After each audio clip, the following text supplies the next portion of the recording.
8వ శ్లోకం చెప్పమ్మా.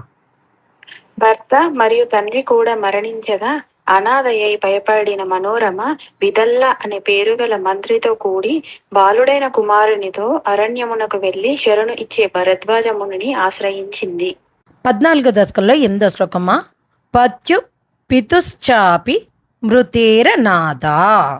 పత్యు పితుశ్చాపి మృతేరనాథ భీతా విదళ్ళా బిదమంత్రియుక్త.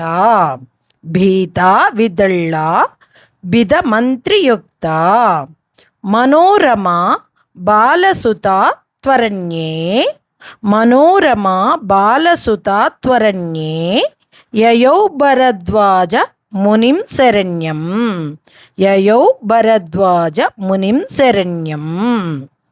పత్యు పితుశ్చాపి మృతేరనాథ భీతా విదళ్ళా బిద మంత్రియుక్త మనోరమా బాలసుతా త్వరణ్యే యయౌ భరద్వాజ మునిం శరణ్యం.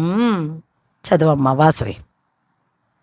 పత్యు పితుశ్చాపి మృతేరనాథ భీతా విదల్లా భిదమంత్రియుక్త మనోరమా బాలసుతా త్వరణ్యే యయౌ భరద్వాజ మునిం శరణ్యం.